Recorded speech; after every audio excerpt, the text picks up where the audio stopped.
Yo, qu'est-ce qui se passe, la famille? Bienvenue dans l'émission. Pas de baratin, pas de remplissage, juste les infos qui comptent vraiment pour vous. Au menu aujourd'hui, 3 sujets concrets, 3 réalités qui touchent directement votre quotidien et votre futur. Volotea qui joue avec le prix de vos billets selon le carburant. L'Algérie et la Tunisie qui resserrent les liens sur l'énergie, les mines et l'électricité. Et une plateforme numérique lancée pour guider les jeunes vers l'investissement vert. Voyage, coopération régionale, transition écologique. On démonte tout ça ensemble, pièce par pièce. Et si vous êtes nouveau ici, abonnez-vous maintenant, activez la cloche, on ne vous laisse rien rater. Premier sujet, et il va directement attaquer votre portefeuille. Volota, la compagnie low-cost espagnole, elle vient d'officialiser une décision qui va changer la façon dont vous achetez vos billets entre l'Algérie et la France. Désormais, une partie du tarif sera indexée sur le cours du kérosène. C'est ce qu'on appelle une surcharge carburant, un mécanisme que les grandes compagnies européennes utilisent depuis des années et qui arrive maintenant sur vos lignes. Traduction concrète, quand le prix du pétrole monte sur les marchés internationaux, votre billet monte avec lui, automatiquement, sans préavis. Bon, parlons cash parce que là, c'est votre portefeuille qui est directement concerné. La surcharge carburant, vous connaissez? C'est ce petit montant qui s'ajoute discrètement au prix de base de votre billet, clairement affiché à la réservation, enfin clairement, dans les petites lignes. Et en théorie, quand le prix du carburant baisse, ce supplément devrait baisser aussi. En théorie, parce qu'on sait tous comment ça se passe en pratique avec les low cost, la hausse, elle monte vite. La baisse, elle prend son temps. Alors pourquoi Volotea sort cette mesure maintenant? Plusieurs raisons. Le kérosène reste cher depuis des mois sur les marchés mondiaux. Les marges des compagnies low cost sont ultra serrées, on parle de quelques euros par passager parfois. Face à la volatilité des prix du carburant, elles cherchent à protéger leur rentabilité et c'est le passager qui absorbe le risque. Et Volotea sur les lignes Algérie, Lyon, Alger, Marseille, Oran, Marseille, Annaba et j'en passe ne veut tout simplement pas voler à perte. Conséquence directe pour vous les voyageurs, les prix vont fluctuer davantage. Surtout en été pendant l'Aïd, les vacances scolaires, exactement quand vous avez besoin de voyager. Et si vous êtes du genre à réserver à la dernière minute, préparez-vous à payer le prix fort. Mon conseil, et il est simple, réservez tôt. Bloquez votre tarif avant que le marché bouge. Parce qu'entre la surcharge carburant, les bagages en soute payant, le choix de siège en supplément, le billet low cost commence sérieusement à ressembler à un billet normal mais sans les avantages. Moins low cost que ça en a l'air au premier abord, je vous assure. On enchaîne avec le deuxième sujet positif de cette séquence régionale et franchement celui-là, il mérite qu'on s'y attarde. L'Algérie et la Tunisie viennent de tenir une réunion de haut niveau et on ne parle pas d'une réunion de façade pour faire des photos. Non. On parle d'échanges concrets sur 3 secteurs stratégiques, l'énergie, les mines et l'interconnexion électrique. Premier axe, le gaz. Les 2 pays ont ouvert la discussion sur une augmentation des échanges de gaz naturel. L'Algérie, qui est un poids lourd de la production, pourrait injecter davantage de gaz vers la Tunisie, notamment via le gazoduc déjà en place. Et en prime, des projets communs autour du GNL, le gaz naturel liquéfié. Deuxième axe, les mines. Phosphate, fer, zinc, plomb, on parle de ressources qui valent de l'or littéralement. L'objectif ici, c'est de créer des joint ventures, de mutualiser l'expertise et surtout de monter en gamme sur la transformation et l'export de ces minerais, parce que vendre brut, c'est bien. Vendre transformé, c'est infiniment mieux. Troisième axe, l'électricité, et c'est sans doute le point le plus concret de toute la réunion. On parle d'augmenter la capacité de l'interconnexion électrique existante, mais aussi, et c'est là que ça devient intéressant de créer de nouvelles lignes pour mieux équilibrer les réseaux des 2 côtés de la frontière. Franchement, c'est du concret et ça fait du bien à entendre.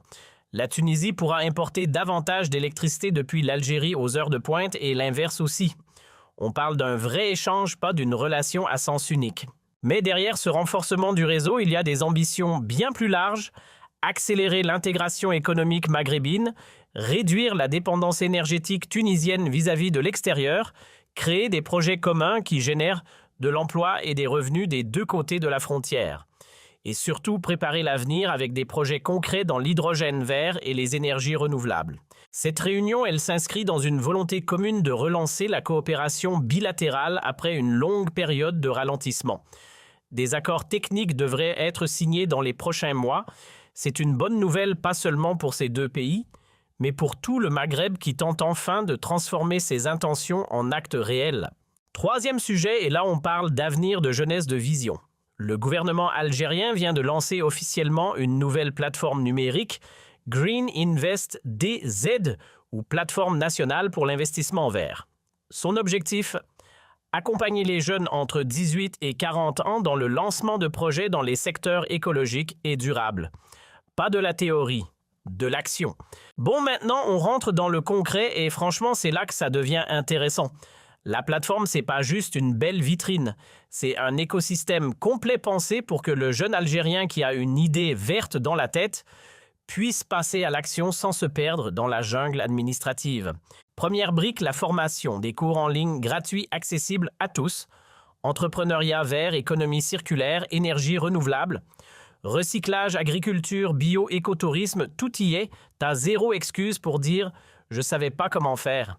Deuxième brique, le financement. Un répertoire mis à jour en temps réel, fonds national d'investissement, banques publiques, fonds internationaux pour que tu saches exactement où frapper à la porte.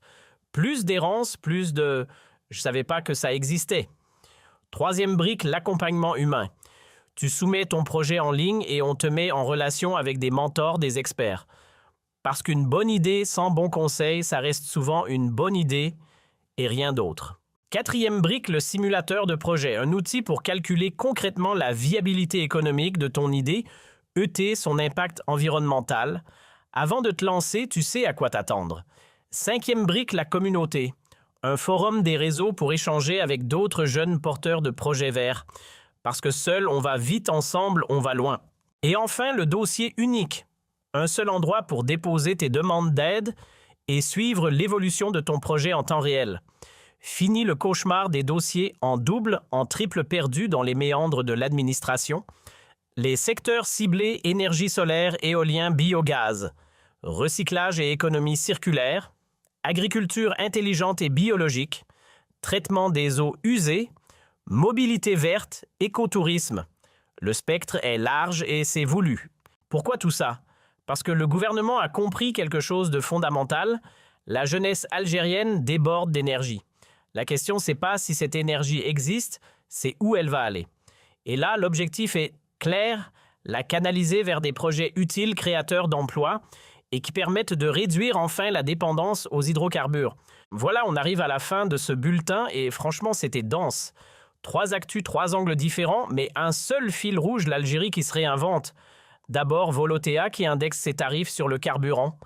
Concrètement, vous payez plus si le pétrole monte. Les voyageurs vers l'Algérie vont le sentir passer directement dans le portefeuille. Ensuite, le rapprochement Algérie-Tunisie. Énergie mine, interconnexion électrique. C'est pas du symbole, c'est de la coopération régionale qui se construit brique par brique.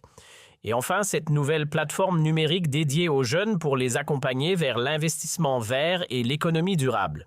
Une initiative qui s'inscrit pleinement dans la stratégie nationale de transition écologique et de diversification économique. Transport aérien, diplomatie régionale, écologie. 3 fronts, un seul pays en mouvement. Lequel de ces sujets vous a le plus parlé? Dites-moi tout en commentaire, je lis tout. Si la vidéo vous a apporté quelque chose, likez, partagez et activez la cloche pour ne rien louper de la suite. Inch'Allah, on se retrouve très vite. Salam alaikum. Prenez soin de vous et que Dieu bénisse l'Algérie.